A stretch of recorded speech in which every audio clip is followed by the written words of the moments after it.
I get that most people that watch my videos only really want to hear about DC's Absolute books. I completely understand that they offer fresh takes on existing characters, and they exist in a world that, while fantastical, feels like our own. But I think it would do a world of good if fans of these comics also read other comics. And a really good gateway into more mature comic books is DC's revived Vertigo line. One of these new comics is Bleeding Hearts, and it's written by Deniz, author of Absolute Martian Manhunter, and it's a pretty novel premise. 10 years into the zombie apocalypse, a zombie named Poke discovers that his heart has suddenly started beating again.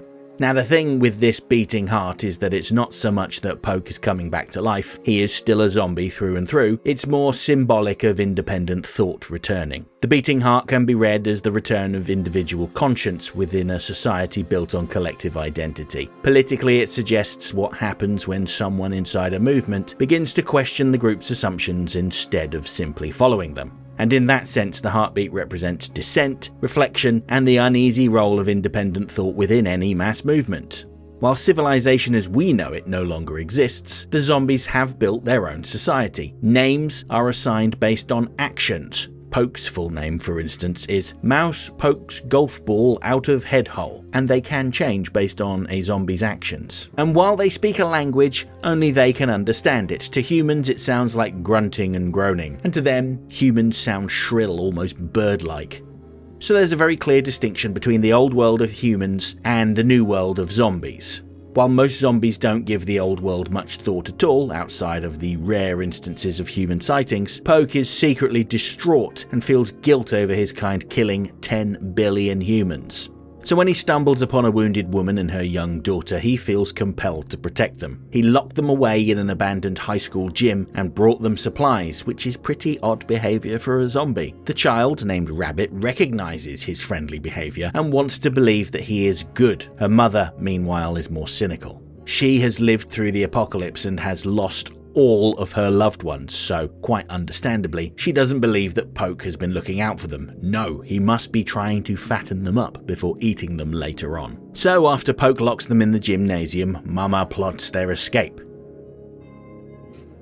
Now I've said this before, but I feel like it would have been very easy to make this zombie metaphor a criticism of the global lurch towards right-wing populism. Poke's best friend Mush is distinct in that he wears a trucker cap a little like the MAGA movement, but there's no judgment here. In fact, I'd describe it as being pretty neutral. You could read the zombie society as a libertarian society where everyone's left to their own devices, free from big government. Or a more left-leaning anarchist society that focuses on the needs of the Horde, if you're that way inclined. This issue shows their version of a government, although really it has no power. The interesting thing is that while it is functionally useless, every member of the Horde has to attend.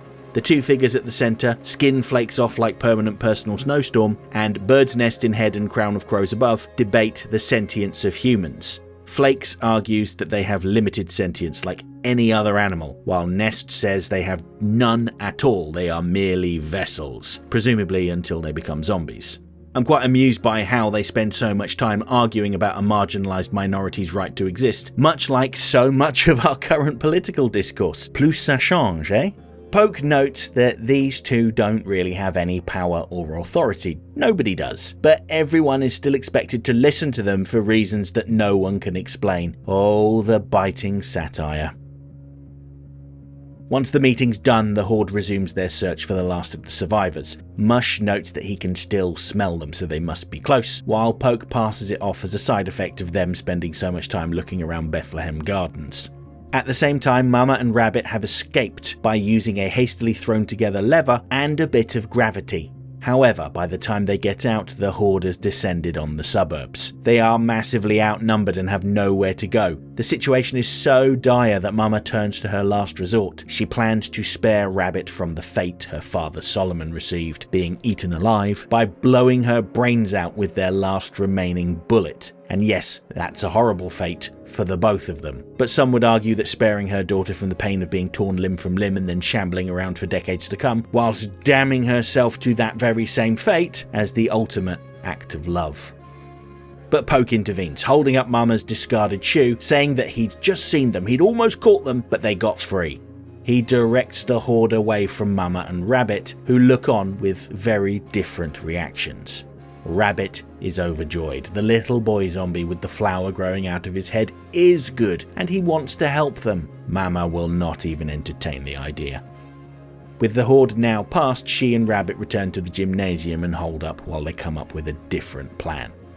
So yes, Poke's plan succeeded and he misled his own people, but I don't think he's as in the clear as he thinks. An element that I really enjoy is how Mush's mushrooms seem to whisper to him like they're advising him, and just look at their expressions. What they had to say remains a mystery, but it seems obvious to me that they suspect Poke. Mush accepts what Poke has to say though. They are brothers in arms after all, but I think it won't be too long until Mush uncovers the truth. And I have to say that I am consistently impressed with how balanced and fair this book is. It would have been so easy to portray the zombies as mouth-breathing right-wingers and to mock them, but Deniz Camp avoids that entirely. Sure, many of the zombies are drooling drones following the Horde blindly, but they have unique appearances with identifiable character and conviction. And the humans aren't treated as heroes. Mama is rightfully distrustful and does not believe what she sees. She came this close to murdering her own daughter to prevent her from becoming a zombie. Other series may present an act like that as heroic, but given what we know about Poke, she comes across as stubborn, but we can understand why. These are very well written characters, and we're only 3 issues in. Now, if you couldn't tell, I really enjoy this series. It's probably my favourite of the newest batch of Vertigo books, so I am a little disappointed that there doesn't seem to be much demand for videos about it. Out of all of my regular content, these videos consistently do the worst, along with the mainline Batman series, and they are dragging the rest of the channel down, so I'm sad to say that I will be stopping making long-form videos about Bleeding Hearts. At this point in my channel's life, releasing any videos that not all subscribers are interested in is a death sentence. That's just the reality of being a small YouTuber. However, I'm going to continue buying it, and if you've enjoyed these videos, firstly thank you for watching, but most importantly I hope you consider picking it up for yourself. Bleeding Hearts number 3 is available now from all good comic shops. I would encourage you to research your local comic shop, and if you don't have one, I'm certain there are dozens of good stores nearby that would be happy to mail you your comics.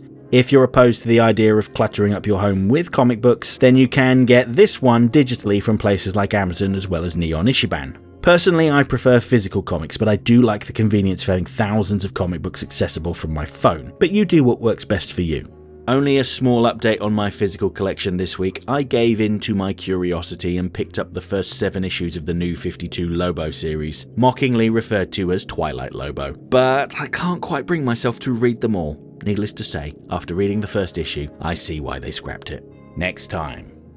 I'll be back next week to talk about Absolute Batman 19, which sees the introduction of one of Arkham's most nefarious doctors, the Scarecrow, as well as several other recognisable characters. Hope to see you then.